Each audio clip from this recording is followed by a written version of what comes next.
Welcome, everybody, back to Uncensored. I'm Marianne, your host from Yachts Mermaids, and I'm super excited because I'm actually thrilled because recently, let's say, I interviewed my good friend and Chief Officer Robyn Mackay, and we had an amazing episode. If you haven't watched it, I strongly suggest you do, and the link is under this video.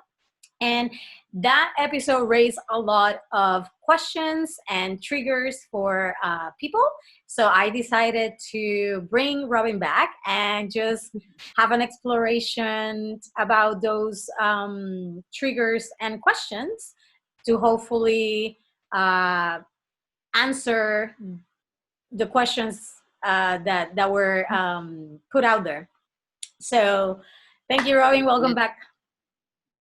Thank you. Thanks for having me back. Yeah, hopefully we can delve a little deeper into some of the questions and maybe represent what I was trying to come across maybe in a different way, so that maybe those who took it a bit negatively or whatever, maybe they can see what the intention of what I was trying to say. And we can just explore a little bit more some of the questions that they had back for me. Awesome. So so let's start. So one of the questions that I got, comments, sorry, I'm just looking it up. It was that you were talking about banter and being sexualized as a thing, okay, so the question is whether you take banter and being sexualized as a negative thing or as a flattery. You should be happy to get comments about having hot girls on deck versus being appreciated for your professional capability. That if you have a problem with being sexualized at work, you have body image issues, does that statement feel correct to you? That if you have a problem with being sexualized, you have body image issues. I guess that was like a double question on the question. But sorry, carry on. Coming back to the first episode, which I believe I remember where this question may have come from, was the fact that you were talking about that when you're on deck, sometimes when you're like pulling in or like doing stuff on the dock, people actually praise you because you're a woman and you're doing all this amazing work, and you are basically standing in a role that is has been seen as a masculine role for many, many years. So it's like out of the norm, out of the box. So they're like, oh, holy shit, good on you, like you're doing amazing. And I don't know, maybe they also think you're hot and they let you know. So I think and then you talked about that, the fact that you obviously don't feel offended by those comments and you take it as something positive for yourself. And so I think this is where the whole sexism thing got reversed. And about the body image issue thing, I can't recall we actually talking about sexualized and being body image. We did talk about the fact that if you have a body image issue and somebody triggers that, that's how you're going to perceive it, because it's obvious. Like, and to be honest, like most of the humans have body issues. Like, it's just what it is, it's nothing bad. It's just we either think our tummy's too big or, we don't have the perfect legs or whatever it is, And if we are especially focusing on that, then obviously if somebody comes in and tells us something near those topics, we're immediately going to get triggered. So what comes up for you when I put all this out? No, so I was a little bit confused when we got that feedback, because I even watched it a few times because I didn't want to represent that I disregard sexualizing different people in the workplace. And I don't feel that I came across saying that it's, number one, I don't condone sexualizing people or, being that way.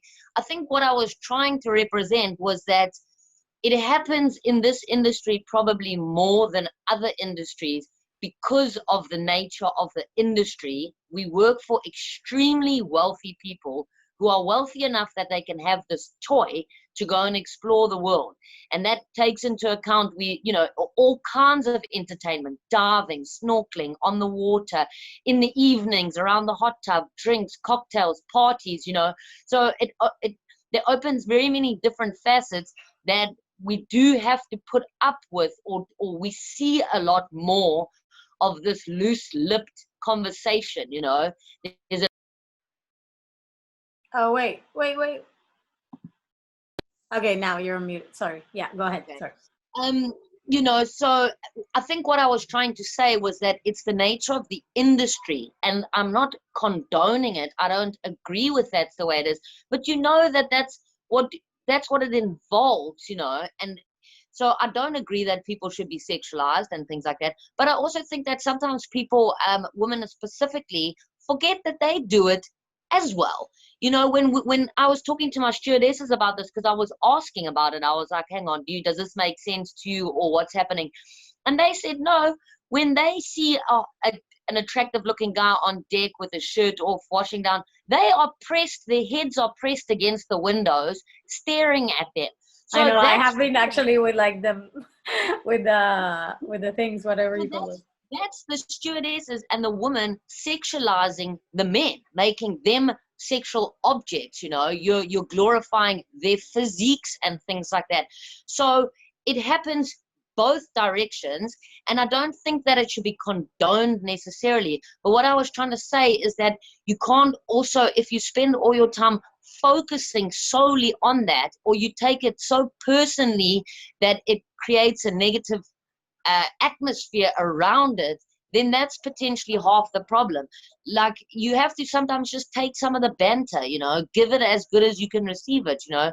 I don't know if that quite answers her questions. I mean, if you give her my details, and perhaps she can ask me a few more direct questions about what she was meaning by that, I'd be happy to answer. So when you But say sometimes you have to give and take the banter as much as possibly or whatever, what do you actually mean by that? Can you elaborate? I'm, I mean, just silly little, like, you know, we tease each other in our workplace to make it fun and enjoyable. You know, we have these long hard days and things like that. And I mean, you know, again, I don't want this to be seen as it should happen, or it happens. It depends on the people you're working with and whether they're comfortable with it. You shouldn't have banter that makes people feel uncomfortable. But I'm talking about, you know, I have two deckhands, two completely different deck crew. One is a little bit more adventurous than the other. He's out running, hiking, climbing. The other one's a little bit more studious, you know. So between the two of us, I tease one a little bit when we do push-ups. I told you last week that we do this push-up thing. So the one, you know, I tease a little bit about, oh, you can only do 25 and he can do 35 or whatever. But it's light-hearted joking, and that potentially is what, maybe I didn't explain it wrong. You should never tease where it affects other people negatively, but to have jokes between your crew members like that shouldn't be taken so sensitively. I mean, you know, like they'll tease me and they'll be like, move away, let me pick that up, you can't pick that up, like as a joke, you know. But it's because I'm so comfortable with myself and my physicality and my strength and my capacity to do my job effectively, that when people say these things to me, I don't take them as offensive. It's comical, because it's light-hearted banter, because there is no truth to it, because I'm secure in what I'm capable of doing. I don't Right. know if that Yeah, I and don't I know if think that it comes down to what we were talking about last on the last episode. It was all about mindset, and really where your mindset is what your experience is going to be of anything, you know, whether it's somebody commenting or, you know, a situation. But I was wondering, you know, because the comment was about being okay with being sexualized and taking praise on deck. So and I think it was when you said that sometimes when you're docking or whatever, and you're a woman and they see you and they're like, oh, you know, and they're praising you.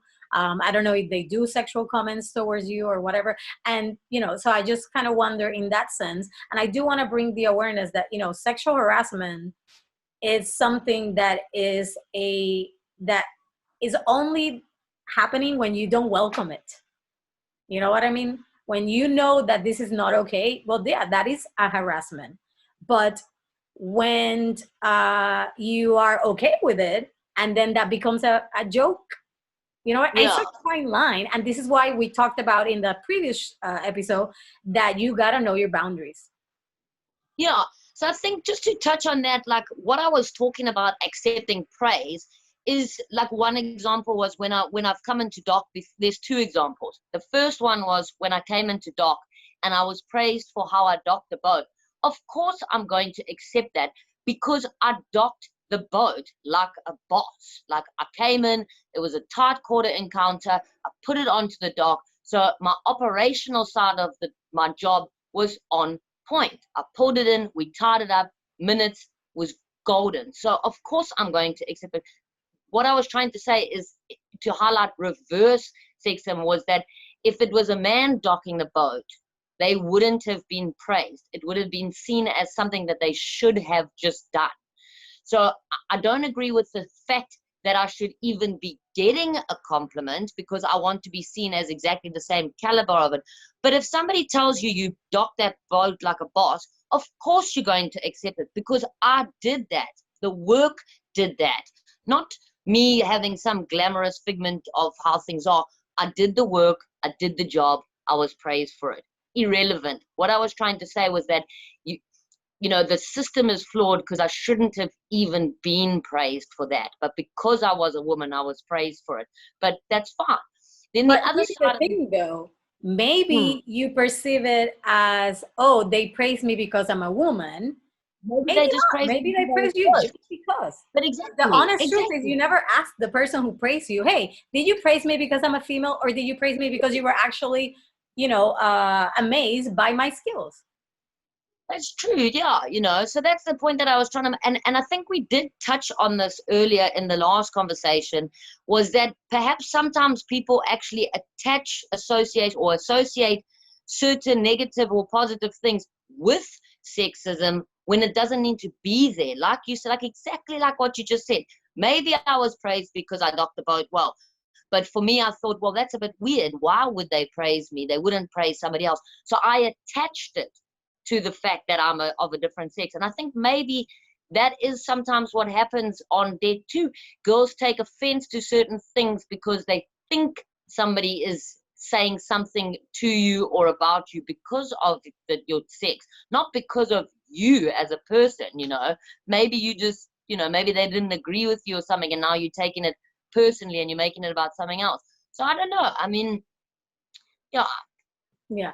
I good think, like, at point. the end of the day, it's all about perception, and wherever you decide to focus your attention, that's what's obviously gonna shine on your view.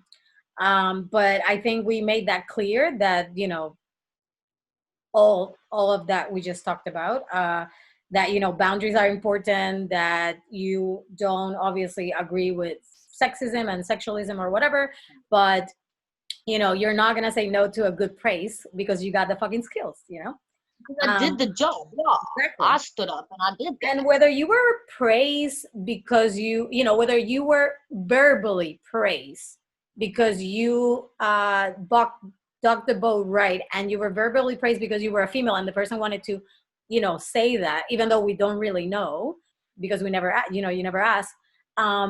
It doesn't really matter, you know what I mean? Like, who gives a shit?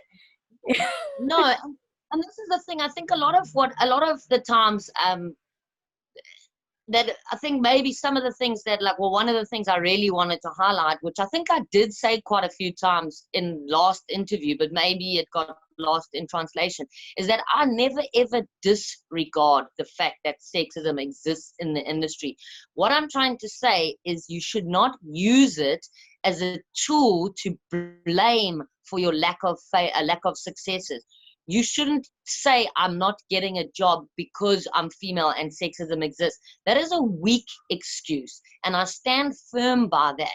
Yes, it's potentially a lot harder for women to find roles on deck at the moment for whatever reasons. There's a multitude of reasons, and sexism is potentially one of them. But if you are good enough and you work hard enough and you've proven yourself and you've got a good reputation, that always stands for itself. And I think one of the questions that came back, or one of the comments, was that I'm fortunate enough not to have experienced discrimination. That's not true. I have been discriminated against based on my sex. I've had crew agents come back to me and tell me that the captains don't want to hire a female officer. I've also had a crew agent come back to me and tell me the boss didn't want to hire me because he didn't want a female captain. So I've definitely been discriminated against. But it is what it is, and it's not going to be the reason why I drown and wallow in self-pity. It is what it is. And only when you realize it is what it is, and you actually succeed above and beyond that, you go through that and you get to the other side and you establish yourself in this career, then you can make change from within the industry. You know, I just want to touch on a point that I showed my interview to my deckhand, and I asked him to give me his opinion, because obviously I've worked with him and I'm his boss, and I wanted to know his opinion. And he raised an extremely valuable point. He said that the problem is that the system is flawed, and he said it irritates him, or he finds it very frustrating, that for a woman to succeed in this industry or to prove herself, first she has to prove herself according to the set of standards set by men, because the industry has been run by men for so long. So first she has to meet those requirements and adhere to those standards, and then only once she's taken seriously because she's proven that she can adhere to those standards, then can she change things or do things potentially differently. And he said that's the problem. We're in the 21st century, and this shouldn't be how we think. We should all have an open platform to bring to the table what we want. And I said, I understand that. But what he actually said to me is, he said he respects me because I've recognized that if I want to make the change, you have to, unfortunately, go through that process, to be taken seriously. You have to meet the requirements of the standards set by the industry, as it is a male-dominated thing. And then once you've accomplished that, then you can start to make change. And and I agreed with him. I never actually thought about it like that. I was like, and I did say this last time, the system is slightly flawed. But if you want to make change, you cannot use your voice alone. You have to substantiate it by your actions, that you've been somewhere, you've done something the way that everybody's done it for hundreds of years, and then either keep some of it or don't keep some of it. You have to back what you say with your actions. I don't know if that makes sense. Yeah, so you have to become the change that you want. And I do have to say that as you're talking this, I'm thinking, a lot of female crew find it challenging and all that. And not just, let's be real, like this is not a yachting thing, this is a world thing. Yeah. But you are, even though you may be being challenged today on the 21st century, we have to also recognize that you are stepping and walking where another female had it even harder and more challenging, and now it's actually a little bit more simple for you because somebody actually walked that path beyond, prior to you. Yeah, and you brought up a very good thing. So one of the things that I was trying to advocate is that, like we said, you need to be the change. And by more and more females coming into deck roles and actually being good employees, it actually in itself changes the mentality of the industry. Like when I first joined the boat that I'm currently on, the boys had a little joke. They were like, oh, what's it going to be like? Is she going to be this way? Is she going to be that way? And there was a lot of these euphemisms that we're familiar with, these generalizations and these idioms that have, been attached to women and in positions like this. And they actually, after a week, said to me, they were like, man, I was both of them and none of them, because I was just a good boss, and for them it's changed the way that they feel about working with a female on deck. So going forward, they will be so much more open and receptive to it. And that's progression in the industry. By having more and more solid females on deck who are good at their job, they got good, good atmosphere with the crew, they get on well with them, they do what they're supposed to, their operations are good, whatever their job description is, they're killing it on a personal and a professional level. That's the way that we start to see more and more and more numbers getting in. That's how mentalities change, and that's how old systems get broken and changed, is by, like you say, like people have never walked where we're walking before, but it's because those earlier ladies walked that walked, that they started making people think differently about things and accepting things and seeing the equality in men and women, and that not only equality in the same, like we're the same, but that we bring unique things to the table, and that there's a need for all of us to be involved. You know, a lot of captains have said to me they specifically want females on deck because we're a good bridge between the departments. You know, we create this, we have a more, I don't want to get into the details or whatever, because I also don't want to just pinpoint certain things, but they say we're a good bridging gap. We're allowed for more camaraderie, Yeah, more and I unity. think when you're talking about this, I have this image, and maybe help me a little bit here, but I don't, we talk a lot about equality, but I truly don't believe that that's what we are trying to achieve. What we want is equanimity. Is that even the word? Where basically the image of it is where, equality will be somebody short and somebody tall, and there's a wall, and then we're standing on the same platform, and obviously because I'm short I cannot see, and the person that's tall can see over the thing. That's equality. We're both standing in the same way, and we don't get to experience the same thing because we are equals, right? So nobody gets more or less. Now equanimity will be, because I'm short, then they say, hey, what about we put a step tool so you can actually see, we can both experience the same thing. So I think that's what we're trying to reach, and not so much of equality, because it is, for me, it's not really what we need, because like you said, we need to give and take what, be that bridge, between man and female, because we're dancing together, you know what I mean? And that's what's the beauty of it, having female people on female crew on deck with male is such a beautiful combination. And you even talked about the fact that in some boats you have gotten the job because captains and owners have stated that they will only hire female crew for certain deck positions. So would that be also then sexism for the other side? You know what I mean? And would that be not equality for the other side? So it's And that's the thing. I think, I think the main thing that I wanted to advocate was also that it is up to you to forge your own path and to make things the way you want them to. And yes, there are different struggles, but we can't always harp on about the negatives. I mean, even for male deck crew, there's a lot of adversity that they have to face to try and get into these positions. First of all, there's so many of them that the pool of competitors is tough.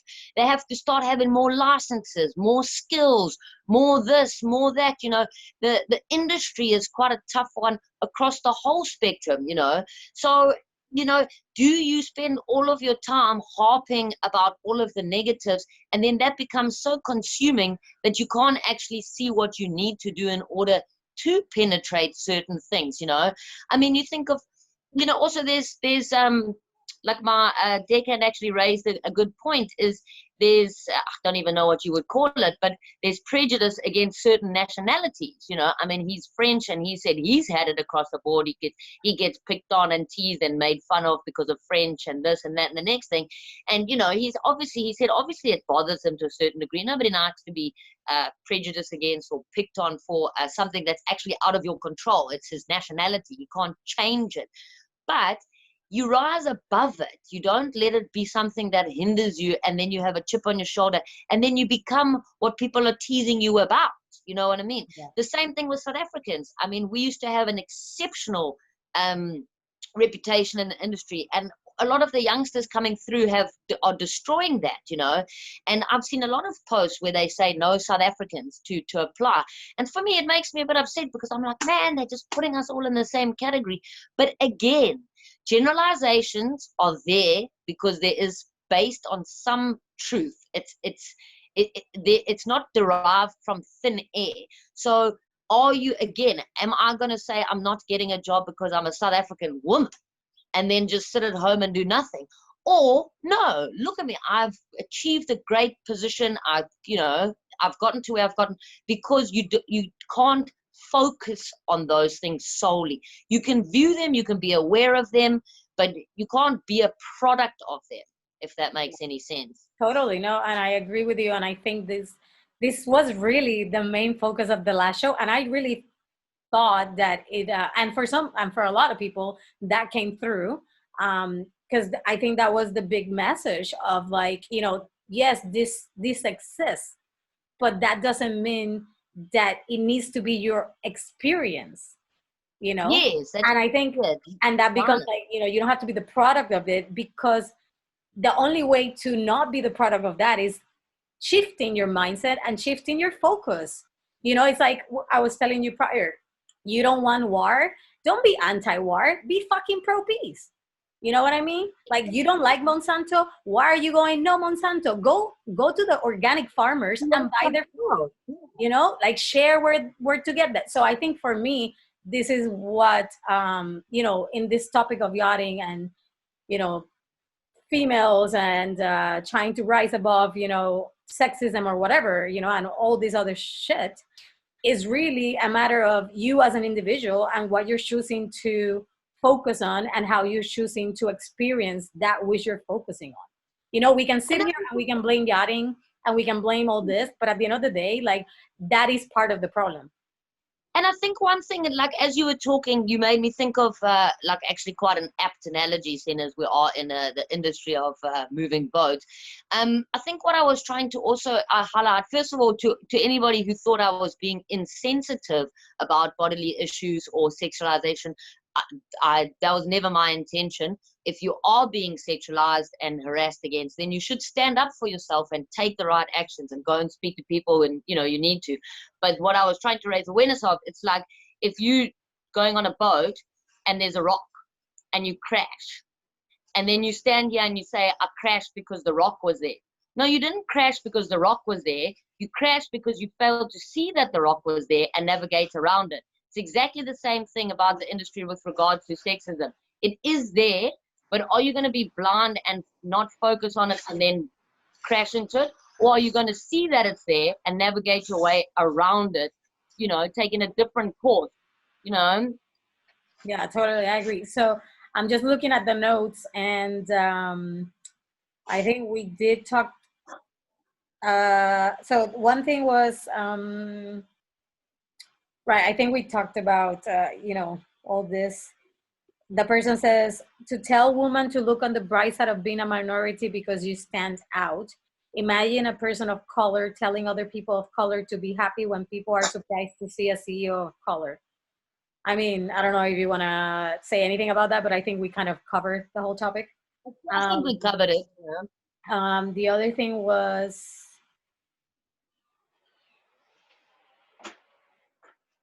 um, yeah, I think the last thing was that this person felt that that episode was taking a step back for females in the industry. So I kind of want to leave it on that note, and your opinion on that. Well, that's the thing, and I think that's half the problem is that a lot of females in this industry want something that they aren't actually working for. If you want progression, like I said, get in the job, do your job well, and then you make the change because you change the people's opinions. More deckhands, more captains work with females on deck. If you're good at your job, they'll be more receptive to working with females in the future. If you're hopping on and on and on about not getting jobs because of sexism and you were discriminated because you're female, then you're going to be on this thing that you're asking for something that you're not earning. Get in there, do your job, do it well, and you will see the industry change naturally, because there will be a change in mindset that women are actually good on deck as well as men, that we all have our place. But you can't use your mouth. You have to do it from your actions. And I think that's the most important thing that I was trying to stress, is that just get in there, do your job well, and the rest will follow. Yeah, and I think it's like you said, it'll happen organically. It's not something that you have to, not a band-aid you're ripping off. You know what I mean? It's something that will happen. When, you know what? Fuck, it won't happen. It's already happening. That is the Exactly. truth. We're talking about it. We're having this amazing, conversation. We are bringing awareness to people to understand that it's all about your mindset and what you focus on, and that is going to be the product of your experience. Period. And if you don't get it, well, great, have your own experience while I have my own. This is not for everybody, and we understand that, and this is what this whole platform is about. Is speaking up, having a voice, and just sharing it how it is for each individual. So is there anything else before we wrap up that comes up for you? No, I think it's all been covered. Good. So I think, yeah, I love this. I really had a good time, and I really hope that those who felt um, trigger in some form or way, that they find some information on this episode that will hopefully allow them to become almost like an eagle perspective and see it from outside, and just kind of see everything for what it is and what you want to tap into or not at the end of the day. And I want to thank you, and then thank all the female crew that are out there. Whether you're interior, whether you're a chef, whether you're an engineer, a deck, it doesn't matter. We're all supporting each other and working towards. And mainly, I want to thank all the men who have stepped up to their own beliefs and move away from what they were installed with, what society at one Yeah. point told them, and that are actually supporting the union between male and female in all its form. So thank you, And that won't everybody. bring anything, There's a lot of people out there advocating for exactly the same things as we want, and that's good. I mean, change is definitely happening. Let's just keep the momentum going. Exactly, we are the change. That's it. So thank you, everybody. And as you know, if you have something to say, something to share, please contact me. The details are below. And if you haven't watched the first episode, you definitely have to watch it. So go click on the link now. Okay, bye. Bye bye.